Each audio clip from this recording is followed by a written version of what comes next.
A perfect finish for Tadej Pogacar. Would it be thwarted by other teams after UAE Team Emirates rode all day? This is Volta Catalunya Stage 1, one of my favourite races of the year. It's close to me, won by Roglic last year, great duel with Evenepoel, and this is a really hard parkour this year. We have the typical uphill sprint in San Feliu, but then tomorrow and Stage 3 are very, very difficult stages, the hardest in a stage race so far this year. But today was the San Feliu de Guijol stage, over 2,500 metres of climbing. The profile makes this look more severe than it is. The climbs aren't that hard, but it is up and down all day with basically a descent finish before the last 500 metres in town in San Feliu. Ethan Hayter and Bernal and even Thomas here for Ineos. Vuelta winner Sepp Kuss. Also, these are very familiar roads for him. The big favourite for this race is Tadej Pogacar, who comes off looking very, very good in Milan-San Remo and Strada, which he won with an 80k solo. And his team was good on paper as well. Felix Grosjean, Novak, Vine, Soler, Almeida. Very, very strong team. The Breakaway wasn't as strong maybe as last year, but in this middle zone before the last long climb, they had 107. And the peloton just wouldn't give them anything. UAE were chasing really, really hard for 50k's to go. The gap's still 105 as they do their first lap through town. But from here, the Breakaway loses a lot of time. But I guess UAE had only spent Grosjean at this point, interchanging with Novak through these towns, and with this intermediate sprint coming up, everyone's at the front because you want to avoid crashes. Adam Yates, I think, had a very heavy crash here last year in this run-in, and Maxim van Gils, he crashes on an uphill section. He appeared to hurt his hands, started shouting at his teammate. He probably said maybe you should wear gloves next time. He was one of the top 3 favourites for this stage. Sosa also went down, and he looked pretty banged up. And Ineos, even though 2 years ago you would have said they would go for Ethan Hayter in this sort of stage, he used to win these sort of stages all the time, they have him pacing at the front, keeping Bernal safe. So Bernal's here again. He seems to be racing a lot. Already he'll have like 28 race days by the time this race is finished. But because of that sprint in Llagostera with 4Ks to go, the Breakaway got reeled in with just the pacing from the GC groups, and Bernal got launched by Ineos. He took the maximum seconds. I think that's the line here. It was difficult to see where it was. Poggi didn't really care too much, nor should he. Took 2 seconds, and then Ineos cleaned up the rest or remaining time. So clearly Bernal's here for GC, and clearly he's serious about it. But after that sprint, there wasn't long before the Alta San Grau. It's not the hardest climb. It's good for a rider like Sivakov, who is really, really powerful, got a lot of absolute power, but obviously normally climbs pretty well. But he's on the front here, the first I've really seen him for UAE Team Emirates. He's been out until this point, so obviously he's had some sort of issue, and now he's back in racing, pulling with 27k's to go. But the UAE train was gone, and then it came back again. Soler and Almeida had to move up. Maybe they struggled with positioning into the climb, and Almeida was really, really good in the final half an hour of this stage, actually. Soler was pretty good as well. He did a really good job. The pace was good enough to drop stage contenders like Coquard, and then over the crest, you've got Soler keeping Pogacar safe. Second wheel for this very, very twisty descent. Sepp Kuss nips into third, making sure if there's a split or even if UAE were attacking, that he's right there. And Almeida's trying to move up, and he's improved his descending so much.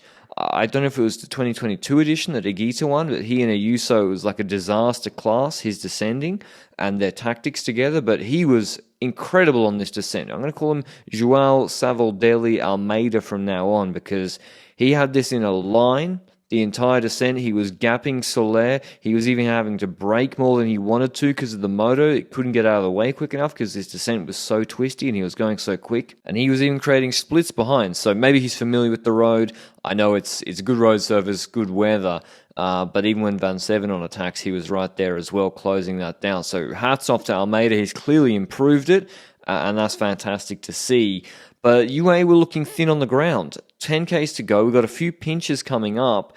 Almeida's doing his best to keep the pace high, but then you see it bunching up. And when it bunches up like this, when there's sprinters dropped, when there's not too far from the finish, you get attacks, especially when people are seeing UAE vulnerable. Soler's gone. It's just Almeida left now for Pogacar, and he cannot pull all the way to this finish. There's twists, they go through the flat section in town, and you see Israel all of a sudden have 3 riders in the front 7 wheels. There's Volta and Kuss behind them. Pogacar's actually 4th wheel. He's not trying to eat too much wind. But Israel have Stevie Williams and Nick Schultz. Williams got the better sprint, but Schultz not too bad on this sort of stage either, and he's really familiar with these roads. And now with 4Ks to go, what don't you see? There's no UAE Team Emirates left to help Tadej Pogacar for the finish, so he's having to find his own way on this descent. He does a good job of that. He stays about 5th wheel, top 10 wheels, behind Kuss and Volta. But Volta's slowing Kuss down a little bit through these corners. Schultz is on the front for Williams, and he's not having to pedal all the time. You just cannot move up from back here. If you're not at the front already, you're not going to contest this sprint. As you see, as they come into town, it's 1,400 meters left. They're in a line, and they're about to do another couple of 90-degree corners where they're not pedaling. So Schultz maintains front position from 4Ks all the way to here. And then through this corner, we don't see exactly how it happens, but that gap is not normal because Williams is a good bike handler, and you see how that gap is bigger than the gap to Volta, and Volta's overlapping his wheel with Williams, which means that Williams has obviously braked more than Volta expected or more than was necessary. And when the camera pans back, we see that Williams is gone. He's gone out of that corner. Volta doesn't close it down. Perhaps he could go with him, but he's on Kuss GC duties under the Flamme Rouge, and it's looking good for Nick Schultz. Van Sevenant chases, don't really know why, and then Higuita leads it out, perhaps just going from long, perhaps helping Vlasov. I think, as a previous winner of this race, probably going for his own result. Williams is waiting, though. He's waiting to see when Pogacar will jump. Pogacar jumps from behind his wheel with 3:25 to go, and he actually puts everyone on a gap except Stevie Williams, who manages to get into the draft. So Pogacar incredibly superior to everybody else in terms of the GC group, and from that group, but Nick Schultz got away. Despite looking back a few times, the Australian was en route from my hometown to take the biggest win of his career, just holding on to stop Pogacar, pipping him on the line. Stevie Williams in 3rd. But yeah, you can see why no one wanted to help Pogacar.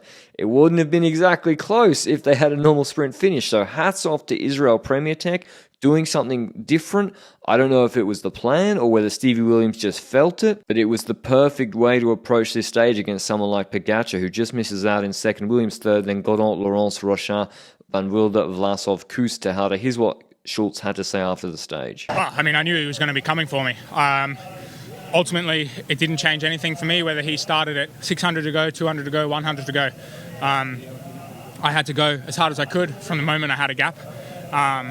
I think if the finish was 2 meters longer, he would have passed me. He was going double my speed, and yeah, ultimately I just blocked out everything that was happening behind and tried to get to the finish line as quickly as possible. But whilst he goes into the leader's jersey, we finish up Volta 2000 tomorrow, so that leader's jersey will probably be changing hands and likely going to Tadej Pogacar, who will be the heavy stage favourite. Hope you enjoyed the video. I'll see you with a recap of that then. Ciao.